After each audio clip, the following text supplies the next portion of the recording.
6장 22절서부터 24절까지 한번 같이 읽도록 합시다. 22절부터 24절 같이 읽도록 합시다.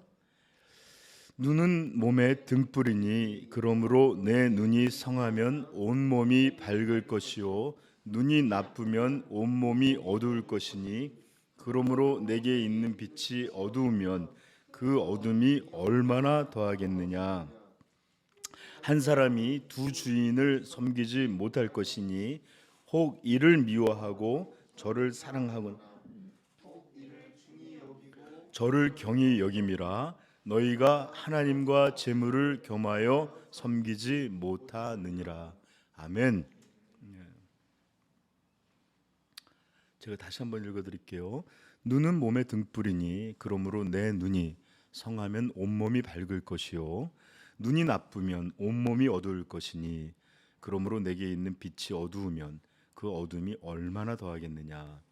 한 사람이 두 주인을 섬기지 못할 것이니 혹 이를 미워하고 저를 사랑하거나 혹 이를 중히 여기고 저를 경히 여김이라. 너희가 하나님과 재물을 겸하여 섬기지 못하느니라. 아멘. 아멘. 자, 우리는 지난 시간에 눈에 대해서 예수님이 들려주셨던 말씀을 우리가 좀 살펴봤습니다. 예수님은 우리 신체의 일부인 눈을 통해서 어떤 진리를 말씀해 주셨지만 진짜 그 핵심적인 의미는 눈의 이야기가 아니라 우리 마음과 영혼에 대한 이야기였다라는 것을 우리는 들었죠. 예. 자, 저 좀 보세요, 여러분. 마음에도 눈이 있다는 것을 아십니까? 예, 마음에도 눈이 있습니다. 어디 눈만이겠어요? 마음에는 귀도 있습니다. 그죠? 주의 음성을 내가 들으냐. 어디로 들었어요? 예, 보통 우리 마음으로 듣게 됩니다. 그 다음에 또 예수님께서 말씀하시죠. 들을 귀 있는 자는 들을지어다. 그 귀가 어디에 있는 거였어요? 여기가 아니라 여기는 다 들려졌어요. 맹인 아니까 귀머거리가 아니면. 근데 그 들을 귀가 있는 자들은 여기 있었어요. 그러니까 마음에는 귀도 있고요. 또 마음은 입도 있습니다. 왜 이렇게 못 듣지? 이렇게 설교자도 어떤 때 그랬어요. 왜 이렇게 성도들이 내 목소리가 안 들리나? 마음의 소리. 내가 여러분들에게 책망하기도 하고 죄를 말하고 있지만 이런 것들이 미워서가 아니라 걱정하고 또 잘 되기를 바라고 우리 성도와 함께 정말 영원한 나라에 함께 정말 모두가 한 명도 빠지지 않고 가기를 바라는 마음이 안 들려지나? 이렇게 마음으로 이렇게 말하는 그런 말이 있어요. 또 마음에는 입만 있는 게 아니라 혀도 있어요. 목사님 너무 막 갖다 붙이시는 거 아니에요? 그러는데 시편 109편 103절에 보면 주의 말씀에 마치 내게 어찌 그리 단지요 내 입에 꿀보다 더 단이이다. 여러분, 주의 말씀의 맛은 여기서 느껴지는 걸까요? 어디서 느껴지는 거죠? 그 맛은 마음에서. 너무 좋다, 너무 행복하다, 너무 달콤하다.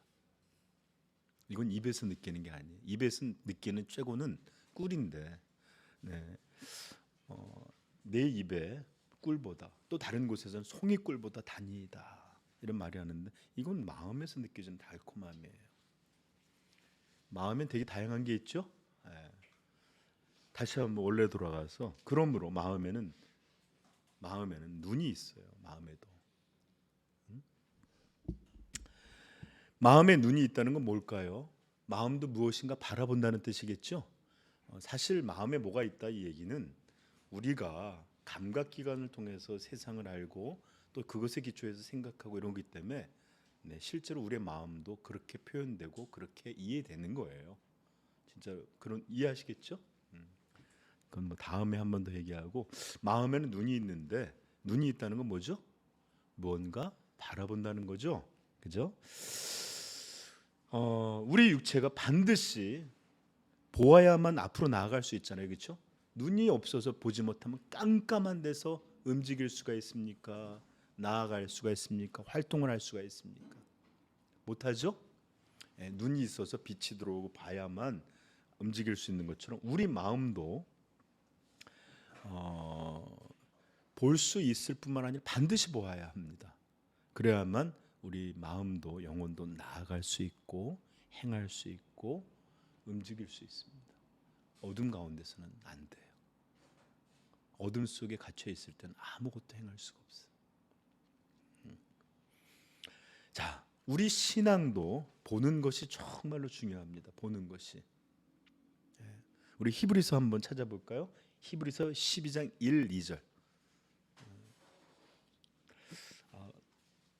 저는 이렇게 가끔가다 이렇게 성도가 일어나서 뒤에 가 있으면 되게 마음이 감사해요. 싸우고 있고 또 드리려고 애쓰고 있구나 해서. 네. 다른 이들도 혹시 마음 좀 그러면은 좀 일어서셔도 제가 아무 말 안 할 테니까 예배 드릴 수 있도록. 히브리서 12장 1, 2절 같이 읽어보겠습니다. 이러므로 우리에게 구름같이 둘러싼 허다한 증인들이 있으니 모든 무거운 것과 얽매이기 쉬운 죄를 벗어버리고 인내로써 우리 앞에 당한 경주를 하드며 믿음의 주여 또 온전케 하시는 이인 예수를 바라보자. 그는 그 앞에 있는 기쁨을 위하여 참으라 부끄러움을 개의치 아니하시더니 하나님 보좌 우편에 앉으셨느니라. 네. 여기서 문법이니 뭐 여러 가지 따지지 않아도 좋아요. 믿음의 주여 또 온전하게 하시는 이인 예수를 바라보자. 그죠? 예수를 바라보는 것. 이것이 정말 신앙에서 너무나 중요한 요소입니다. 여러분 저 좀 보세요. 신앙에서 물러나고 신앙에 있어서 깊이 잠들고 더 나아가 믿음에 있어서 믿음의 항해에 있어서 파산한 사람과 같은 이들은 항상 공통점이 있어요. 뭐냐? 주님이 보이질 않습니다. 신앙이 떨어지고 이러고 있을 때 우리는 정말로 주님이 거의 보이질 않아요. 그러나 참 신앙인들은 언제나 그분을 바라보고 살아갑니다. 그분 앞에서 살아가요. 그래서 코람데오 그분 앞에서라는 말은 다른 거 아니에요. 그분 앞에서 뭐예요? 그분을 바라보고 산다는 거예요. 그분을 의식하고 산다는 겁니다. 우리 한번 고린도후서 3장 18절 한번 찾아보십시다. 아니 고린도후서 4장 4절부터 찾아보십시다. 고린도후서 4장 4절. 이거 굉장히 중요한 말씀이에요. 한번 읽어볼까요? 시작. 그 중에 이 세상의 신이 믿지 아니하는 자들의 마음을 혼미하게 하여 그리스도의 영광의 복음의 강체가 비치지 못하게 함이니 그리스도는 하나님의 여기 보세요. 이 세상의 신 누구예요? 사탄 마귀가 믿지 아니하는 자들 또는 믿음에서 물러간 자들의 마음을 혼미하게 하여 그리스도의 영광의 복음의 광채가 어떻게 해요? 비치지 바라보지 못하도록 한다는 거예요. 그렇기 때문에 구원에 이르지 못하고 그렇기 때문에 회복하지 못하고 그렇기 때문에 그들은 어둠 속에서 더 처참하게 뒹굴다가 이리 부딪히고 저리 부딪히고 살아갈 뿐입니다. 우리 3장 18절 한번 읽어볼까요? 읽겠습니다. 시작. 로 거울을 보는 것 같이 주의 영광을 보매 그와 같은 형상으로 변화하여 영광에서 영광으로 이르니 곧 주의 영으로 말미암느냐. 여기서 다 할 거 없어요. 주의 영광을 보매 그와 같이 형상으로 변화하여 영광에서 영광으로 이르니. 자, 거듭남도 예수 그리스도의 복음을 봐야 되는 거예요. 성화되는 것, 영광스럽게 되는 것, 이것도 주의 영광을 통해서입니다. 그의 영광을 바라볼 때 우리는 그의 형상으로 변화된다라고 말해요. 아멘. 제가 여러분 아마 똑같은 경험을 하시는 분들이 있을 겁니다. 제가 예수 그리스도를 영접하고 난 다음에 몇 년간은 눈만 감으면 기도만 하면 언제나 그리스도께서 내 감은 눈 안에 이미 들어 이렇게 소리의 노래처럼 언제나 십자가에서 나를 이렇게 탁 눈만 감으면 십자가에서 그리스도가 보였어요. 언제나 그 발 앞에 있는 것 같은 느낌이 들었어요. 그럼 나도 모르게 가슴이 갑자기 막 또다시 은혜가 밀려오고, 왜 날 사랑하시는가, 왜 나를 구원하셨는가.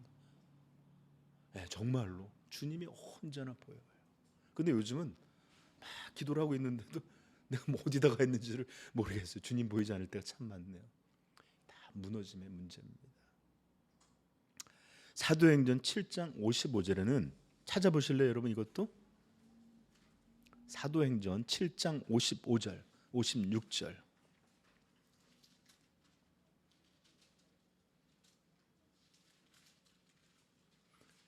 읽겠습니다. 같이 읽읍시다. 스데반이 성령 충만하여 하늘을 우러러 주목하여 하나님의 영광과 및 예수께서 하나님 우편에 서신 것을 보고 말하되 보라, 하늘이 열리고 인자가 하나님 우편에 서신 것을 보노라 한대. 네, 하나님은 스데반이 이렇게 눈이 열려져서 하나님의 영광을 바라보게 하시고 예수 그리스도가 있는 것을 선명하게 주목해 볼 수 있게 하심으로 첫 번째 그 무서운 순교가 임하는 그 순간들을 지켜주셔서 예수 그리스도를 위해서 첫 번째 순교자라는 것을 향해서 나아갈 수 있는 힘을 제공해 주셨습니다.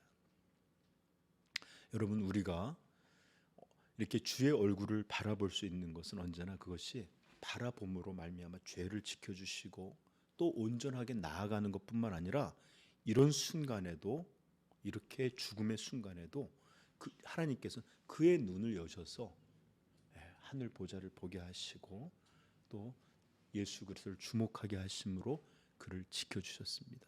만약에 그때에 하나님의 영광과 예수 그리스도를 그가 바라보지 못하고 오히려 분노함으로 죽일 듯이 쳐다보는 사람들의 살벌한 눈빛들과 또 자신의 육체가 풍전등화와 같이 죽음 앞에 있다는 이런 자신의 모습과 또 자기의 사랑하는 아내, 자기가 떠나보낼 자식들, 울고 있을 어머니, 이런 모든 이 땅의 것들을 그가 주목하고 마음으로 그 길을 바라봤다면 어쩌면 이 순간 슬며시 믿음의 자리에서 물러났을지 모릅니다. 그러나 그의 마음은 영광의 보좌에 꽂혀 있었습니다. 하나님의 영광과 예수 그리스도가 계신 것들을 바라봤어요. 그리고 말하는 겁니다. 말하되 보라, 하늘이 열리고 인자가 하나님 우편에 서신 것을 보노라 한대. 누가 그랬죠? 보통 하나님 우편에 앉으셨느니라 할 때 이 스데반을 그냥 볼 수 없어서 보좌 우편에 서셔서 보셨다. 예수님께서 이렇게 표현한 설교자도 있었어요. 그러니 얼마나 좋았겠어요. 사람들의 살벌한 눈빛이 두려웠겠어요. 돌을 들고 때려치는 것이 무서웠겠어요. 저 영광 나라, 평생을 사모했던 그분이 나를 향해서 이러고 있다는 게 아무것도 보이지 않네요. 그러니까 그 충만한 가운데 주여 이 죄를 저들에게 돌리지 마옵소서 이러고서 마지막 숨을 거둘 수 있는 얼마나 아름다운 모습입니까? 그렇죠? 만약에 그가 아까도 얘기했죠. 바라보지 못했다면 제2의 베드로가 됐을 것입니다. 베드로는 그때 그런 것을 보지 못하고 이 계집종이 왔을 때 예수님처럼 저 끌려가서 잡히게 될 것만 봤어요. 무서웠어요. 두려웠어요. 나 모른다고. 난 모른다. 나중에 저주까지. 내가 그딴 그런 걸 어떻게 이런 저주까지 하면서.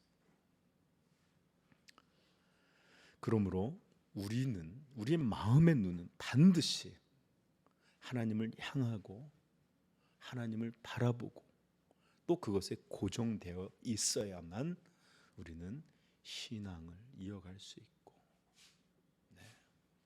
또 악에서 지켜질 수도 있고,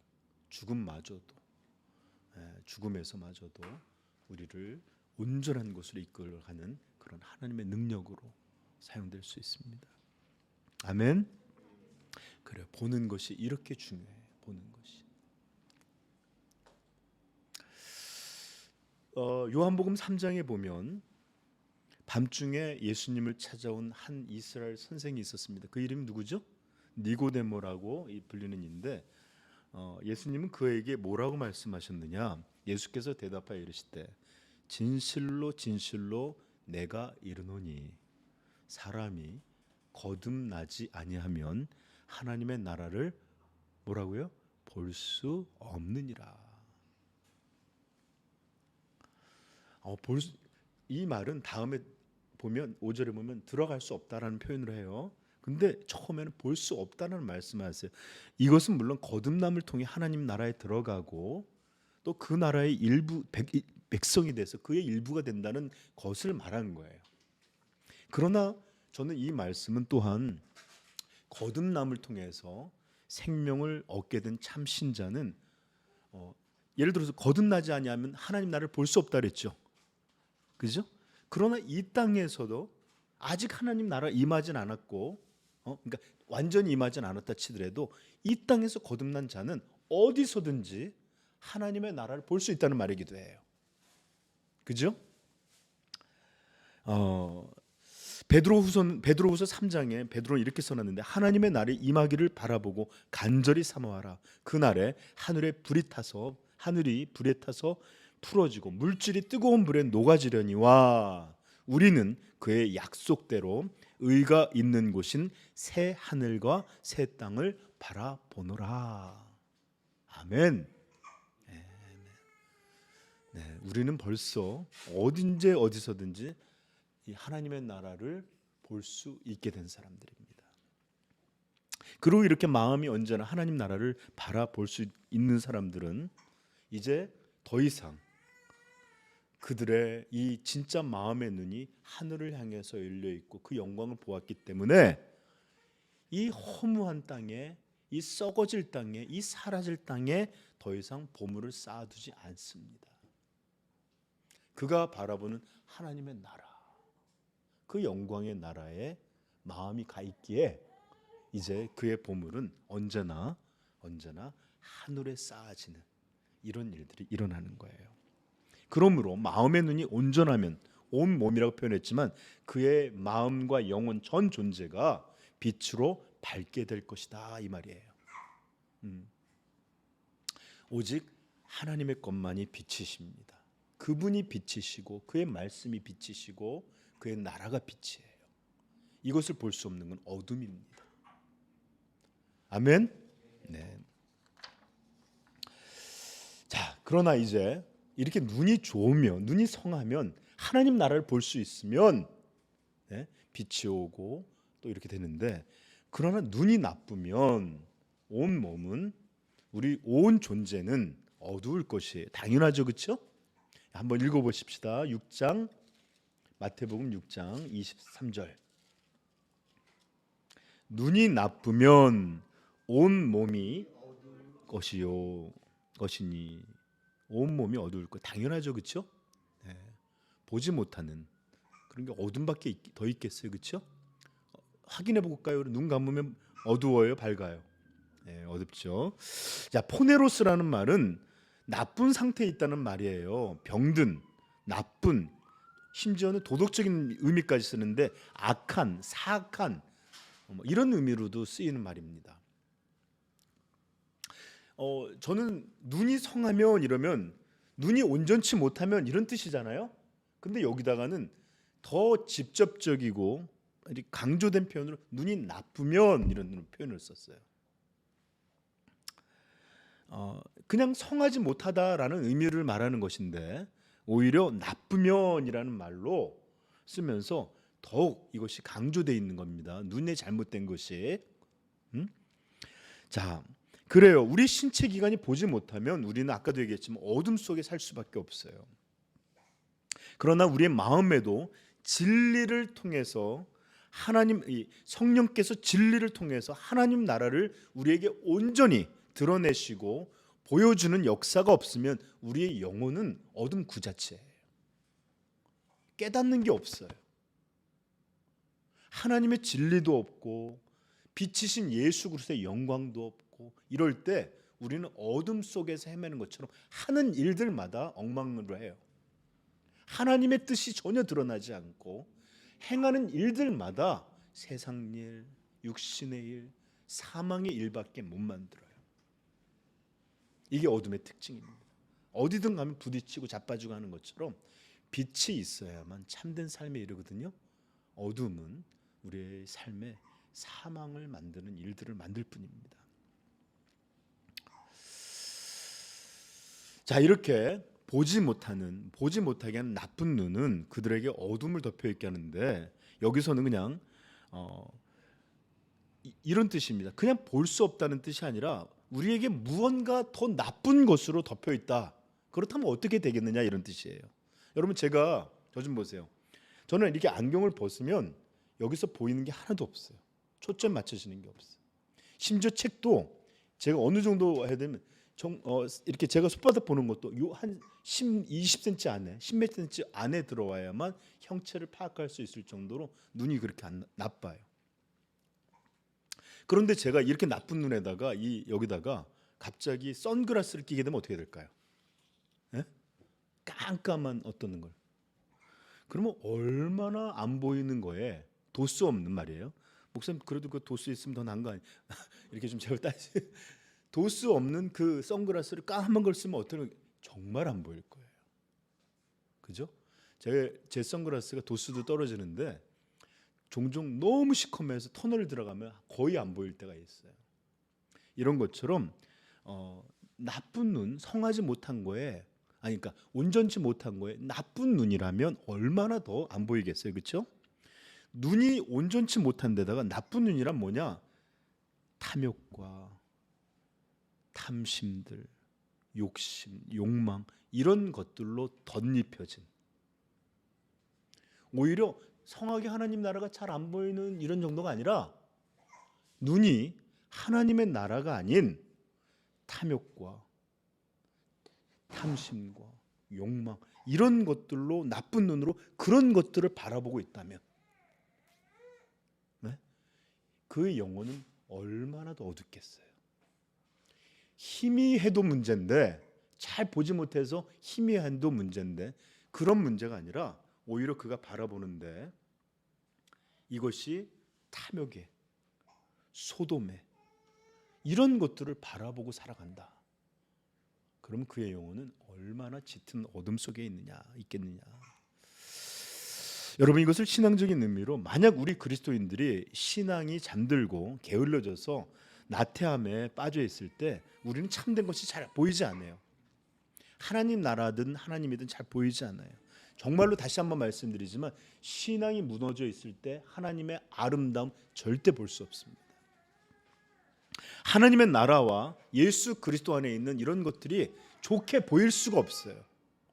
그리고 우리에게 주어진 신앙생활, 이런 예배 같은 거 올 때의 복됨이나 또는 진리를 읽을 때 그 광채나 이런 게 전혀 보이질 않아요. 정말 안경을 벗은 아주 시각이 정말 나쁜 사람처럼 이 우리의 영혼이 잠들어갈 때나 무너져 있을 때 거의 보는 게 없어요. 그런데 만약 이런 것이 보이지 않을 뿐만 아니라 오히려 세상의 것들이 그에게 완전히 보여지고 그의 마음에 가득 차 있고 그런 것들에만 주목하여 바라보고 있다면, 그의 영혼은 얼마나 혼미함과 어둠으로 꽉 차 있겠어요. 그가 바라보는 건 세상의 화려함들이에요. 와, 저거 좋겠다. 와, 저 집 좀 봐. 와. 이런 욕망들을 바라봅니다. 그리고 또 그가 바라보는 건 육체의 쾌락이, 와, 저거 재밌겠는데. 성경 이런 거 한번 보기는 어려워도 뭐 어떤 시리즈 나왔다, 뭐가 재밌다 그러면 그것들에 대해서는 정말 보고 싶어요. 그 다음에 하나님의 영광이 높아지는 것, 그렇게 예배드리는 것, 이런 것들 안 보여요. 그런데 자기가 남들에게 받아들여지는 것, 자기 이름이 남들한테 높여지는 것, 이런 것들에 대한 기쁨, 만족, 이런 것들에 대한 것들은 너무 잘 보여요. 심지어 그런 사람의 눈은 재물이 갖고 있는 권력, 재물이 가질 수 있는, 할 수 있는 어떤 것들, 그 다음에 이것들을 점점 내 것으로 만들고 쌓아갈 수 있는 그런 이 보물을 쌓아둠, 이런 것들이 보여요. 이런 것들이 그들의 마음의 눈을 장악하고 또 바라보고 심지어는 고정되게 만들어요. 이렇게 될 때 한 신앙인이 그들의 이 신앙은 어떻겠어요? 그들의 영혼은 어둠은 얼마나 어두우며 그의 마음에 있는 빛은 완전히 사라진 채 그 영혼은 어둠 속에서 얼마나 뒤어 그 짙은 어둠 속에 갇혀 있지 않겠습니까? 이게 바로 나쁜 눈이에요. 나쁜 눈. 그냥 보지 못하는 게 아니라, 성하지 못하는 게 아니라 다른 것, 욕망의 것들로 사로잡힌 눈, 악한 눈이요, 나쁜 눈입니다. 근데 여러분 그거 아세요? 사실 우리 마음의 눈은, 정직히 이야기하면 눈은 감을 수 있지만 마음의 눈은 전혀 감겨지는 순간이 없습니다. 보지 못하는 순간이 없어요. 그러므로 만약 한 사람이, 신앙인이 참된 것을 향해서 바라보지 못하고 있다, 그것은 엄밀하게 따지면 바라볼 수 없기 때문이 아니라 잘못된 것을 바라보고 있기 때문이 맞습니다. 왜 그가 신앙에서 물러나서 하나님의 영광도, 하나님의 나라의 그 복스러움도, 우리에게 베푸신 하나님의 예수 그리스도는 이 놀라운 이 충만한 은혜도 안 보이느냐? 다른 것에 사로잡혀 있기 때문에 못 보는 거예요. 엄밀하게 따져서. 그러므로 사랑하는 성도, 바른 것을 보기 위해서는 지금 바라보고 있는 것이 무너져야 합니다. 세상의 것들, 욕망의 것들, 죄악의 것들은 절대로 우리의 눈을 아이 캐치드 한다, 눈을 붙잡는다 그러죠? 놔주질 않아요. 왜요? 우리 본성과 너무 잘 맞아요. 내가 바라는 것들과 일치가 잘 돼요. 그래서 이런 것들은 우리의 눈을 꽉 붙잡고 있고 놔주질 않아요. 그렇기 때문에 하나님은 먼저 그런 것들이 무너지도록 헛되게 만들고, 또 이런 것들을 바라보고 샀을 때 어떻게 이런 곤고함과 실패와 이런 것들을 무너지게 만들어서 오히려 그 실체를 보여줄 때가 많은데, 물론 우리의 눈을 붙잡고 있는 것이 무너진다고 바른 것을 향해서 바로 눈 돌리는 것은 아니에요. 왜냐? 그것 아니면 또 다른 것을 찾기 때문에 그래요. 신앙이 아닌 것, 하나님이 아닌 것이라면 어느 것도 마귀는 허락해요. 그러니까 한 번은 이거 봤다가 아닌 건 또 저거 봤다, 저거 또 이런 식으로 헤매요. 그러므로 이 헛된 것이 무너지고 반드시 참된 것으로 우리 마음이 향하고 바라보게 될 때, 한번 쓰기 아니라 고정되게 될 때, 그때가 바로 소망의 시간이요, 그때가 바로 회복의 역사요, 그때가 바로 바른 신앙의 길을 걸을 수 있는 진짜의 때입니다. 제가 아까도 그랬죠. 거듭나고 나니까 이전에 막 다른 게 보이던 게 아니라 정말 어디서든지 주님이 보이고 눈만 감으면 이렇게 먼저 들어와 계시고, 신앙은 보는 거예요. 어떤 이들은 예배 가운데 이렇게 나와서도 보이지가 않아요. 말씀이 들려줘도 그 말씀 속에 말씀하신 하나님 보이지 않아요. 그러니까 초점이 놓쳐져요. 그냥 사람들만 보일 수도 있어요. 여러분 지금 보이십니까? 설교자 앞에 있는 설교자 너머로 이 하늘에서 이 제단까지 그 제단에 그 옷자락을 내리시는 그 영광의 하나님이 우리에게 말씀하시는 이런 거 바라볼 줄 알아야 합니다. 사람의 소리가 아니라 하나님 말씀하신 음성 들어야 합니다. 그럴 때 예배는 세상의 어떤 화려한 무대와 조명장치와 난리가 나는 것을 쳐도 이 서너 명 모여서 투박하게 드린 이 예배가 이렇게 사랑스럽고 이렇게 기쁘고 이렇게 마음을 행복하게 하는 거예요.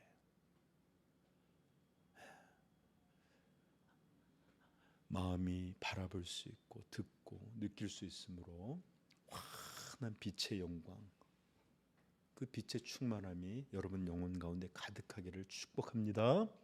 그럴 때 우리는 그것을 향해 걸어가요. 보이는 대로 가는 거예요. 이거 좀 웃긴 얘기지만 운전하다 보면은 이렇게 하는데 목사님 저기 좀 봐요. 그럼 나도 모르게 보는데 차가 같이 움직여. 그래서 옆에 사람들 보고 하지 말라는 거예요. 왜냐하면 사람은 보는 대로 움직이려고 해요. 한번 보세요. 길 가다가 저기 보다 보면 일자 가는 것 같은데 글로 가고 있어요. 그러므로 우리 영은 영광의 하나님의 영광과 예수 그리스도가 보여야 합니다. 그분의 나라가, 그 온전함이, 그리고 그 모든 우리에게 복 주신 이런 은혜의 수단들 안에서 이런 이 광채들이 느껴져야 합니다. 그럴 때 우리는 바로 이 땅의 보물이 아니라 바라보는 하늘, 그 하늘나라에 우리의 모든 것을 걸고 그것을 쌓아가는 일을 할 수 있습니다. 이런 복이 우리 모두에게 있기를 소망합니다.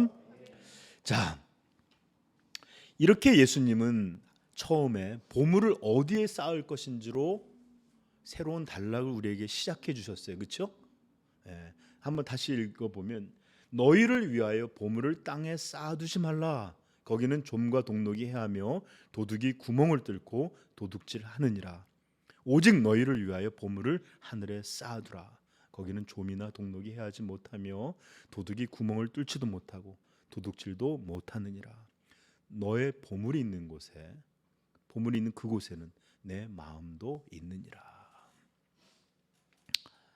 이제 눈의 비유를 통해 보물을 어디에 쌓아둔다는 것이 우리 마음과 영혼의 눈이 무엇을 바라보고 있느냐에서 또 어떤 것에 고정되어 있느냐가 원인이고, 그것 때문에 어디에 쌓아지는 그러니까 이유가 된다라는 것을 예수님 밝혀주신 거예요. 그죠? 여기 보시면 그랬잖아요. 내 보물이 있는 곳에 내 마음도 있다 그랬는데 이 마음은 어디서부터 와요? 눈에서부터 와요. 마음이 눈을 만들고 바라볼 때 또 마음이 갑니다. 그리고 이제는 예를 들어서 어떻게 땅이 아니라 하늘에 쌓아두냐? 그것은 마음이 계속 하늘을 바라봄으로 그렇게 된다라고 얘기하죠. 이제는 더 근원적인 말씀을 우리에게 들려주시는 게 바로 24절 말씀이에요. 보물 이야기로 시작했지만 이것을 하나하나 추적해서 이 원인과 근본적인 것까지 밝혀주시는 이제 가장 근본적인 것들을 들려주시는 말씀입니다. 읽읍시다. 한 사람이 두 주인을 섬기지 못할 것이니 혹 이를 미워하고 저를 사랑하거나 혹 이를 중히 여기고 저를 경히 여김이라. 너희가 하나님과 재물을 겸하여 섬기지 못하느니라. 이제 재물의 문제는 어디에 쌓아두냐에서 그것은 우리의 마음이 무엇을 향하고 바라보고 고정되어 있느냐의 문제로 벌써 밝히셨고, 이제 이 재물을 쌓아두는 문제는 가장 근본적인 영역에까지 도달했습니다. 그것은 그의 영혼이 무엇을 섬기느냐는 가장 근원적인 문제가 바로 이 보물을 땅에 쌓아두는 것이든지 하늘에 쌓아두는 것인지 결정적인 원인이 된다는 거예요. 이해하시겠어요, 이 말? 예수님 말합니다. 한 사람이 두 주인을 섬기지 못할 것이니. 여러분 혹시 여성들 군대 가보셨나요? 우리 남성들은 다 군대 가봐서 제가 얘기하면은 그 다 무슨 말인지 알 텐데, 군 생활에서는 아주 신병이나 쫄병을 놀리는 아주 고약한 놀이가 있는데, 그 말년 명장쯤 되는 두 고참이 동기들이에요. 신병을 데리고 장난치는 겁니다. 저도 많이 당해봤어요. 야, 그럼 네 이병 이종옥 뭐 이런 한 대답을 하죠. 그러면 너 일로 와봐. 그럼 네뭐 이 집은 차라리 가. 그러면 또 옆에 있는 고참이 하나, 야, 네 가다가 말고 또 보면서 네 이병 이종옥 뭐 이러면은 너 일로 와. 그럼 또 가야 돼요. 두 고참이 힘싸움을 하는 거예요. 너 일로 와, 너 일로 와. 그럼 막 왔다. 그럼 이제 나중에 한쪽이 멈춰버리는 바보가 있는데, 그럼 이제 죽는 거죠. 이 사람 열받아서. 이런 놀이를 재밌게 해요. 이렇게 보고 있으면 한 사람이 이래, 일어나. 그러면 네 이병동. 아 왜 그래? 앉아 앉아. 네 앉았다 일어났다 앉았다 일어났다. 계속 시키는 거예요. 그리고 신병은 앉지도 못하고 일어서지도 못해요. 그렇죠? 이렇게 쫄병이 두 고참의 명령을 동시에 한 가지로 행할 수 없듯이, 우리는 서로 다른 이야기, 다른 명령을 하는 두 주인을 동시에 섬길 수 없습니다.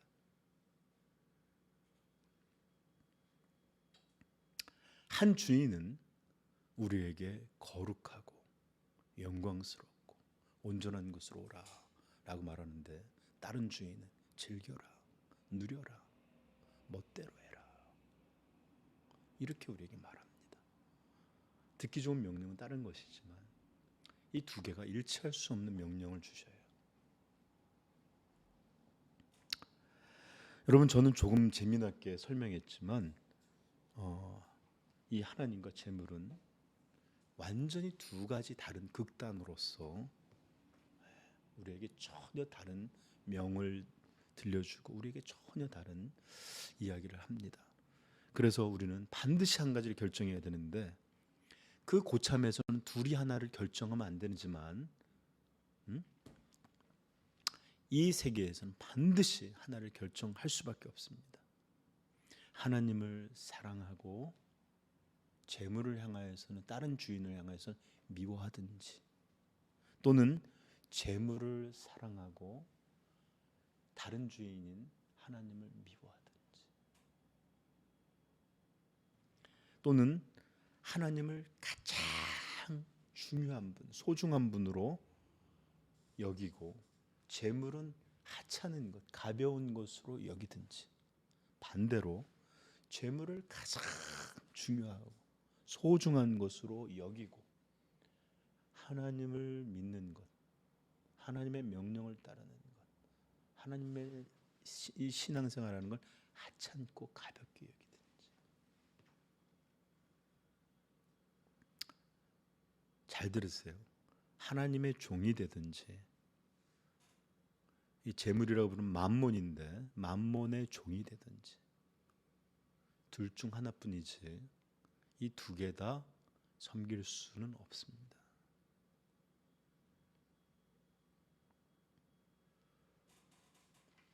예수님은 의도적으로 이 말씀을 제자들에게 들려주시는 가운데 이스라엘 사람들에게 의도적으로 연상시키는 어떤 말씀을 들려주셨어요. 그건 뭐냐? 이 말씀은 바로 십계명의 첫 번째, 두 번째 계명을 배경으로 들려준 말씀이에요. 출애굽기 20장 3절은 이렇게 말합니다. 3절부터 읽어드릴게요. 너는 나 외에는 다른 신들을 내게 두지 말라. 너를 위하여 새긴 우상을 만들지 말고, 또 위로 하늘에 있는 것이나 아래로 땅에 있는 것이나 땅 아래 물 속에 있는 것에 어떤 형상도 만들지 말며, 그것들에게 절하지 말며 그것들을 섬기지 말라. 나 내 하나님 여호와는 질투하는 하나님인즉 나를 미워하는 자의 죄를 갚되 아버지로부터 아들에게로 3, 4대에 이르게 하거니와 나를 사랑하고 내 계명을 지키는 자에게는 천대까지 은혜를 베푸느니라. 의도적으로 그런 말씀하신 거예요. 한 사람이 두 주인을 섬기지 못할 것이니, 혹 이를 미워하고 저를 사랑하거나 혹 이를 중히 여기고 저를 경히 여기며. 섬김이 어떤 것인지를 설명하는 거예요. 사랑과 소중히 여김, 가치에 대한 문제죠. 너희가 하나님과 재물을 겸하여 섬기지 못하느니라. 나 외에 다른 신을 두지 말라는 거예요. 나 외에 다른 것을 섬기지 말라는 겁니다. 이 하나님의 십계명은 구약 전체를 통해 일관되게 강조됩니다. 어디에 있어서든지 그 말씀은 되고, 선지자에서에 이르러서는 우상 숭배에 대해 책망을 하세요. 가증 행하였도다, 음란히 행하였도다, 이렇게 말씀하시고, 이사야 같은 데는 나 외에 신이 없느니라, 죽은 것들을 갖다 놓고 빌어봐라, 이렇게 하나님은 일관되게 하나님 외에 다른 신이 없고 다른 주인이 없고 섬길 리가 없다는 것을 분명히 말하지만, 또 이스라엘 백성은 정말 일관되게 헛된 우상을 매번 섬겨옵니다. 매번. 정말 어쩌면 이럴 수 있을까 싶을 정도로 하나님의 일관된 만큼 그들의 죄도 언제나 일관됐어요. 그런데 여러분 아십니까? 이스라엘 백성은 단 한 번도 포로로 끌려가서 멸망될 때까지 여호와 신앙을 완전히 버린 적이 없어요.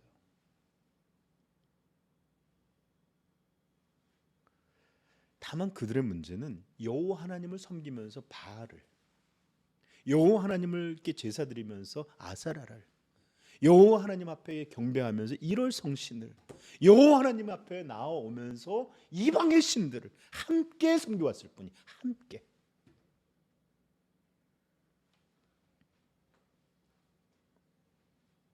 이제 예수님께서는 이렇게 십계명을 분명하게 생각하게 하심으로 다시 한번 하나님이 구약에서 나 외에 다른 신이 없느니라 하시는 것처럼 본래 하나님 말씀을 이렇게 들려주시는 거예요. 한 사람이 두 주인을 섬기지 못할 것이니 혹 이를 미워하거나 저를 사랑하거나 혹 이를 중히 여기거나 저를 경히 여김이라. 너희가 하나님과 재물을 겸하여 섬기지 못하느니라.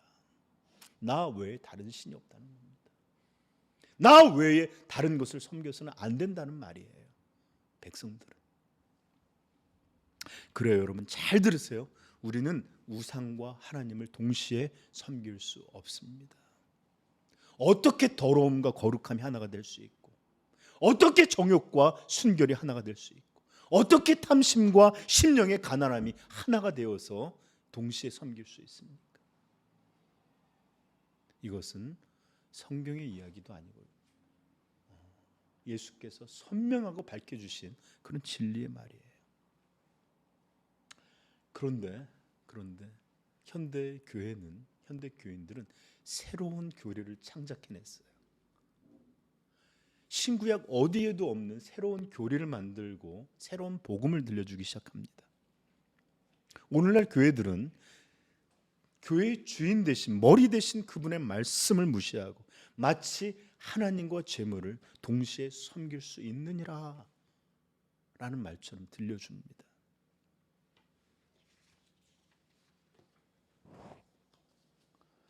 이 얘기를 하자면 너무 답답하고 긴 얘기지만, 이제 교회에서 이 재물은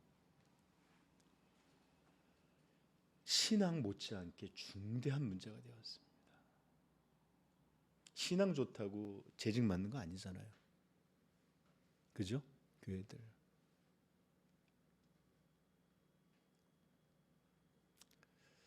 신앙이 좋아도 어느 정도 교회에 보탬이 될 수 있는 분들이, 신앙이 좋은 분이 아니라 교회에 보탬이 될 수 있는 분들이 장로가 되십니다. 교회 재직이 돼요.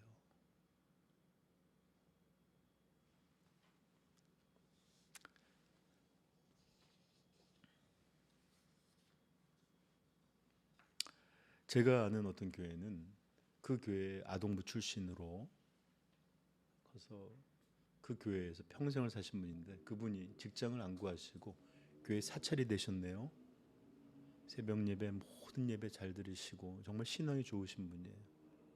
나이가 드셨어요. 그럼 믿음도 좋고 정말 한 교회를 얼마나 섬기면서 맡겠어요, 그렇죠? 그럼 장로도 되셔도 될 수 있잖아요.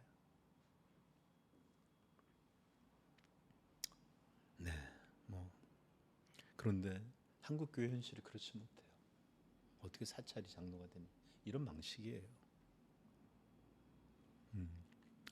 아무튼 성경에서도 말합니다. 부자가 들어왔을 때, 권력자가 들어왔을 때, 그러나 초라한 이들이 왔을 때 저기 앉아라. 야고보서 말씀하시는 게 바로 그런 겁니다.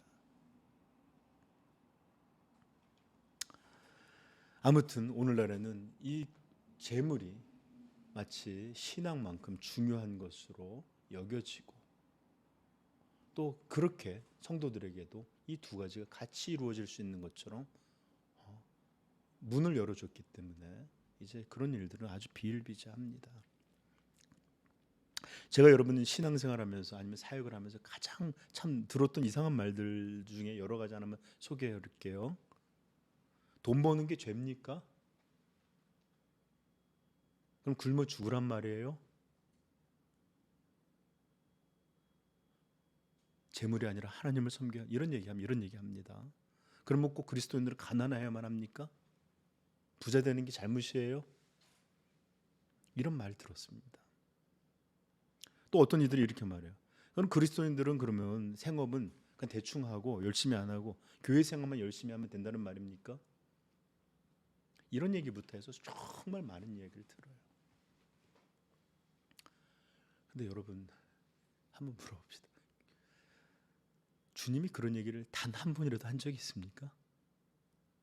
아니면 설교자가 그렇게 말하겠어요? 주님이 경고하시고 금하시는 건 24절 말씀이에요. 돈을 하나님과 같이 만들지 마라. 그것들을 위해서 살지 마라. 하나님과 같이 중요하게 여기지 말라. 그것이 너의 목적이 되고 목표가 되게 하지 마라. 하나님보다 더 사랑하고 더 존중히 여기는 이런 것들로 만들지 말라. 이게 예수 그리스도의 말입니다. 근데 왜 그렇게 자극적으로 말하느냐? 알고 싶은 게 아니잖아요. 그렇죠? 돈 버는 게 죄였나요? 알고 싶어서 겸손히 묻는 게 아니에요. 이건 예수님의 가르침 몰라서 묻는 것도 아닙니다. 재물에 대한 사랑, 소중함, 또는 자기가 하고 싶은 것들을 건드리기 때문에 싫은 거예요.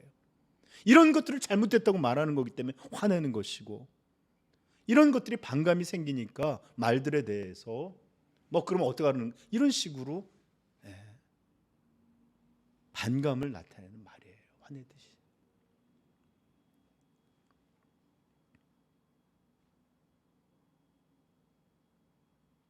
여러분 다시 한번 말씀드려요. 제가 이것들에 대해서 뭐라고 하려는 게 아니라 다시 한번 진리를 가리키기 위해서요. 오해가 생길까 봐. 성경은 인간 삶을 부정하지 않아요. 생육하고 번성하고 또 그렇게 일을 하고 땀 흘리고 농사짓고 장사하고 여러 가지 하는 거 부정하지 않습니다. 심지어 전에는 말씀드렸듯이 재산을 가지는 것도, 물론 이것은 굉장히 성경적인 용어지만 재산을 가지는 것도 허락되어 있습니다. 그리고 초대교회 전도자들 대부분은 직장인들이었어요. 직업을 갖고 살았어요. 그러므로 이런 것 자체가 무슨 세속 일이기 때문에 피해야 될 것이고, 우리는 교회 와서 이런 얘기 성경에 없어요. 설령 우리가 재물에 대해서 경고를 한다 할지라도 이런 거 돌아보지 말라, 아무 이런 거 만지지도, 이런 얘기 아니잖아요. 저도 마찬가지입니다. 저도 살아가는데 어느 정도 물질이 필요합니다. 여러분 마찬가지. 자녀를 기르고 뭘 하려면, 어느 정도 생활하려면 어느 정도 재물이 있어야 돼요. 그래서 제가 말하는 겁니다. 그리고 주님도 미안한 얘기지만 그 사역을 위해서는 보이지 않는 이들의 헌신, 희생, 이런 것들로 전도를 행할 수 있었고 제자들을 먹이고 이런 일을 행할 수 있었던 거예요. 그러므로 예수께서 정죄한 것은 재물이라는 물질 그것 자체가 아닙니다. 다시 한번 말씀해, 그것을 인생의 목적으로, 목표로 삼는 것을 정죄하신 것이고, 그것을 하나님 사랑하기보다 더한 사랑으로 붙드는 것을 정죄하신 것이고, 재물을 가장 귀한 가치 있는 것으로 여기는 이런 것들을 예수님께서 말씀하신 것입니다. 그리고 이런 것들은 바로 바로 다른 게 아니라 하나님을 대적하여 있는 우상이에요. 우상.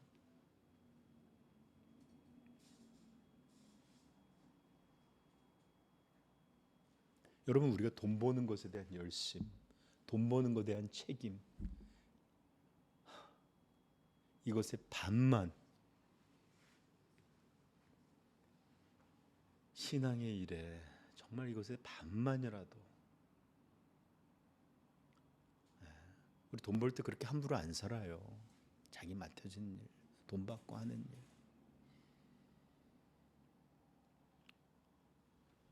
근데 신앙은 참,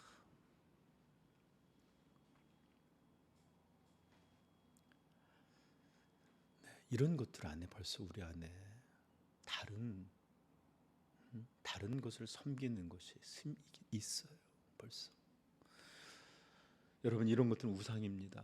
분명히 말씀드리지만 세상의 그 어떤 것도 하나님 사랑과 하나님 섬김을 대신하게 할 때, 그것에서 마음을 돌리게 할 때, 또는 그것보다 다른 것들을 더 크게 여길 때, 이것들을 향해서 주님은, 그리고 성경은 그것들을 향해서 우상이라 말하고, 그것들에 따르는 것을 우상 숭배다라고 말하는 겁니다. 우상 숭배는 성경이 보여줄 수 있는 가장 큰 죄입니다. 골로새서 3장 5절은 말합니다. 그러므로 땅에 있는 지체를 죽이라. 곧 음란과 부정과 사욕과 악한 종욕과 탐심이니. 탐심만 꼭 찍어서 말합니다. 탐심은 우상 숭배니라.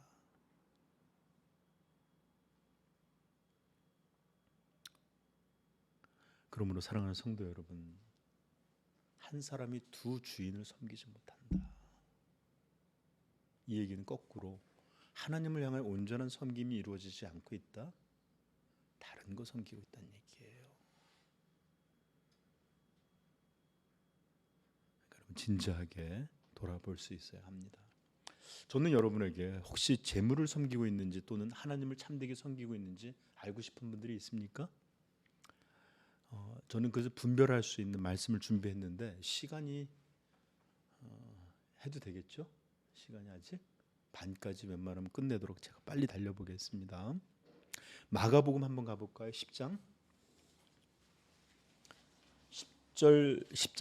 마가복음 10장 17절서부터 22절까지 우리 같이 한번 읽어보십시다. 여러분, 정말이에요. 제가 여러분들 좀 정죄하려고 여기 있는 게 아니에요. 여러분 기분 나쁘게 하려고 있는 게 아니에요. 제발 좀 그 마음을 좀 알아줬으면 좋겠습니다. 우리 한번 10장 17절부터 22절 읽겠습니다. 예수께서 길에 나가실새 한 사람이 달려와서 꿇어 앉아 묻자오되 선한 선생님이여 내가 무엇을 하여야 영생을 얻으리이까? 예수께서 이르시되 내가 어찌하여 나를 선하다 일컫느냐? 하나님 한 분 외에는 선한 이가 없느니라. 내가 계명을 안 하니 살인하지 말라, 간음하지 말라, 도적질하지 말라, 거짓 증언하지 말라, 속여 빼앗지 말라, 내 부모를 공경하라 하였으니라. 그가 여짜오되 선생님이요 다 지켰나이다. 이제 중요한 말입니다. 21절이 핵심 말이에요. 읽읍시다. 예수께서 그를 천천히요 보시고 사랑하사, 네, 사랑하셔서 하신 얘기예요. 이게 중요한 말입니다. 사랑하사 이르시되, 읽읍시다. 내게 아직도 한 가지 정죄하려고 그 다음에 그의 허물을 드러내려는 거 아니죠? 읽어보세요. 부족한 것이 있으니 가서 내게 있는 것을 다 팔아 가난한 자들에게 주라. 그리하면 하늘에서 보화가 내게 있으리라. 그리고 와서 나를 따르라 하시니. 그 사람은 재물이 많은 고로 이 말씀으로 인하여 슬픈 기색을 띠고 근심하며 가니라. 여러분은 어떻습니까? 저 좀 보세요.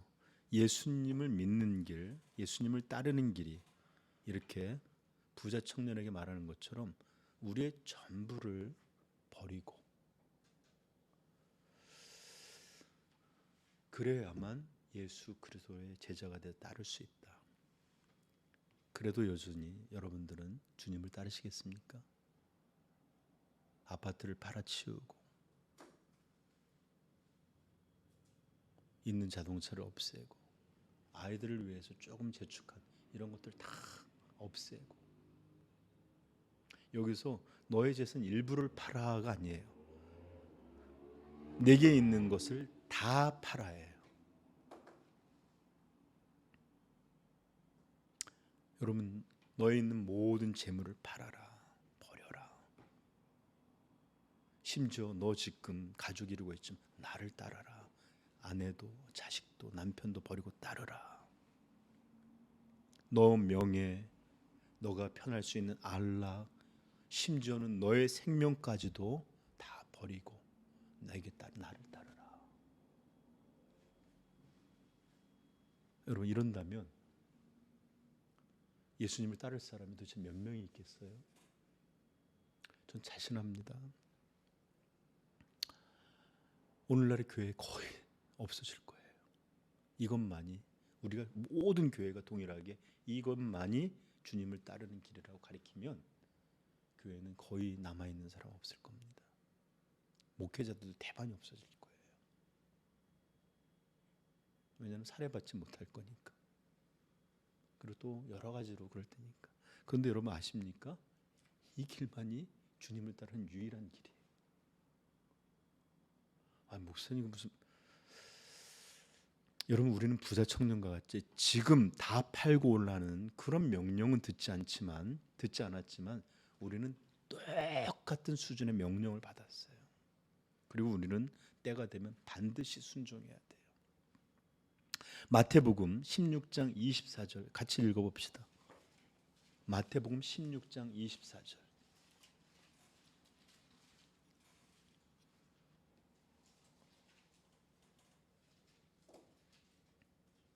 읽겠습니다. 이에 예수께서 제자들에게 이르시되 누구든지 나를 따라오려거든 자기를 부인하고 자기 십자가를 지고 나를 따를 것이니라.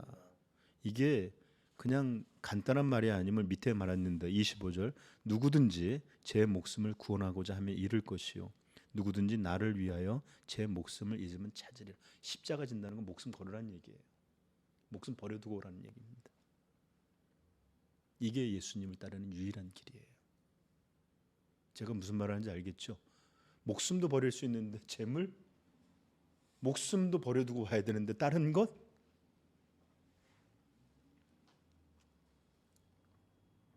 이거 할 때 여러분 십자가를 주고 주님을 따르겠습니까? 다 아멘들 해요.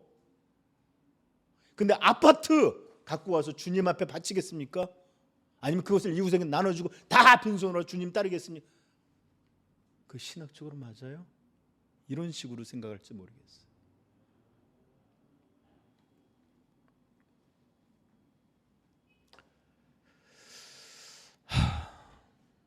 만약에 진짜 예수님의 말씀 이런 진짜 복음을 교회가 요구하고 마치 부자 청년에게 말씀하신 예수님의 말씀과 같이 모든 성도에게 이런 기준, 이런 것을 요구한다면 오늘날 번성되어 있는 이 현대 교회는 아마 대부분 문을 닫고 거의 성도들은 아마 욕하면서 떠나가지 않을까 이런 생각이 듭니다.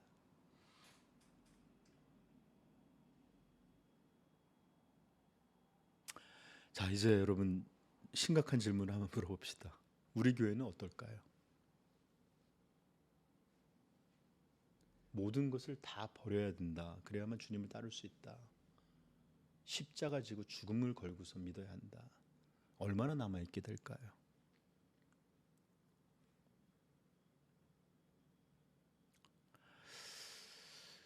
만약에 아무도 남지 않을까 봐 예수님의 말씀을 복음이 우리에게 요구하고 있는 요구를 전하지 말아야 할까요?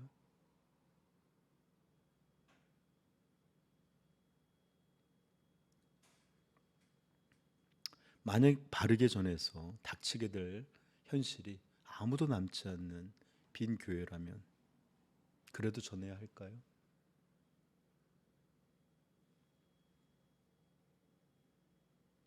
그리고 아무도 남지 않는다는 것에서 문제가 끝나지는 않을 겁니다. 아마 말씀을 전한 저를 아마 이단처럼 비난하고 아마 그렇게들 얘기할 거예요. 그러나 여러분들, 복음이 우리에게 들려주는 바는 그 내용도 엄청나지만 어마어마해요. 하나님 아들이 인간으로 오셔서 우리를 위해서 대신 죽으시고 우리의 형벌을 지시고 또 우리에게 생명 주시게 살아난 어마어마한 얘기를 하지만 우리에게도 어마어마한 걸 요구합니다.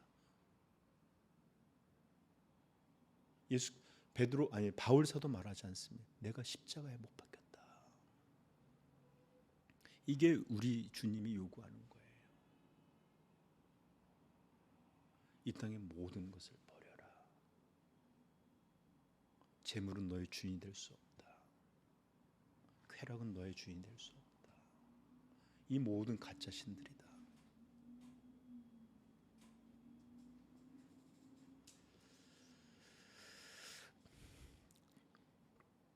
물어봅시다. 여러분들 그렇게 해서 다 빈 교회가 됐어요.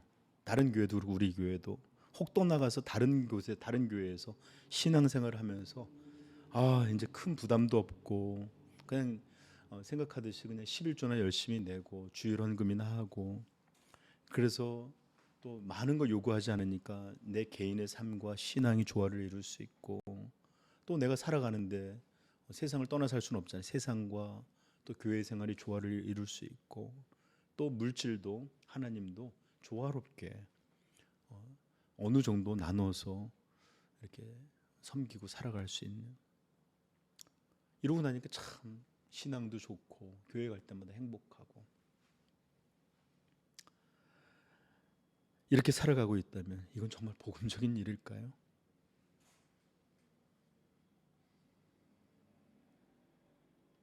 이것이 하나님을 섬기는 참된 신앙이라고 말하고, 거기서 오는 만족감과 기쁨은 정말로 성령으로 오는 참된 기쁨이라고 우리가 얘기할 수 있을까요?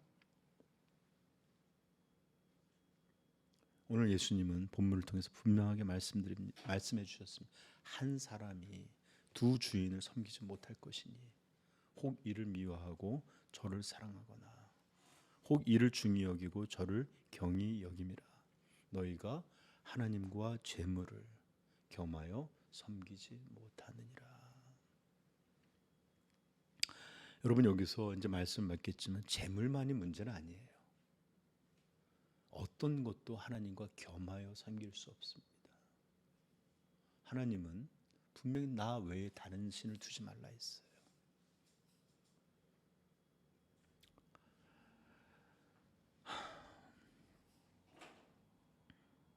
제가 여기에 또 다른 것들을 많이 써놨지만 분명하게 말씀드리는 것은 하나님과 대응할 수 있는 어떤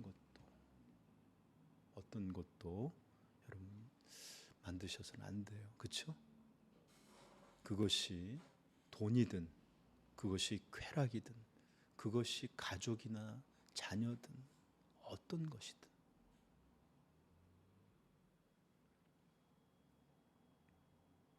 하나님은 유일하고 독점적인 사랑, 독점적인 중함, 독점적인 섬김, 이것을 우리에게 요구하고 계십니다.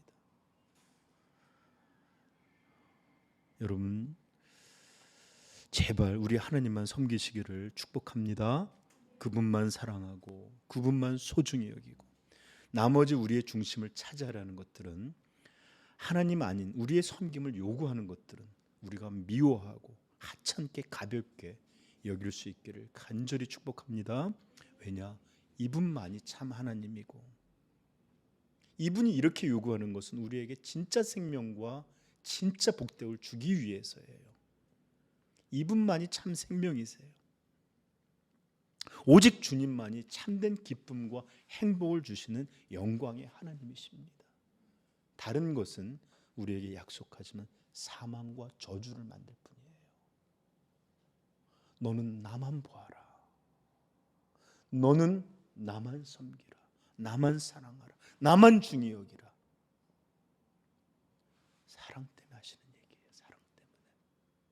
이 길만이 생명과 복락의 유일한 길이기 때문에 그렇습니다. 자, 이제 여러분 말씀을 맺히면서 오늘은 보물을 이 땅에 쌓아두지 말라, 하늘에 쌓아두라라는 말씀을 통해서 그런 것들이 어떻게 이 마음의 것들로 바라보는 문제로 다뤄졌고, 이제는 이것이 바로 섬김의 문제, 가장 근본적인 하나님을 섬길 것이냐, 재물을 하나님을 섬길 것이냐, 이 땅의 것을 섬길 것이냐, 이런 근원적인 문제도 연결되어 있다라는 것을 기억하시고, 우리의 신앙이 정말로 하나님을 향하여 온전한 하나됨, 일치됨, 이런 것들로 나아가는 우리 삼위영광교회 성도들 되시기를 소망하고 축복합니다.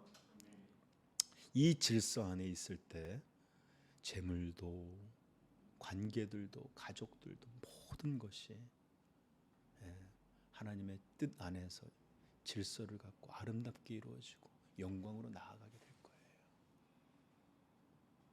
여러분 이 사실 믿죠? 그러므로 여러분들 언제든지 주님 아닌 것들은 주의 명령 안에서 버려질 수 있는 것이라는 것들을 분명히 하시고, 나는 하나님만 섬기리라, 그분에게 독점적인 사랑과 소중함을 가지리라, 나머지 것들은 미워하고. 여러분 생각해 보세요. 사랑을 방해하는 거 미워요, 안 미워요? 그래요. 진짜로 미워져요. 그래서 그리고 한 가지가 중요하지만 나머지는 하찮아 보여요. 아무것도 아닌 것 같아요. 여러분 그렇게 해서 결혼한 거 아니에요? 더 이쁜 자매들 많고 더 멋진 남편들 많은데, 남자들 많은데, 그냥 이게 좋아 보이니까 나머지 게 하찮아지고, 이게 제일 소중해서 여러분 그렇게 결혼한 거 아닙니까?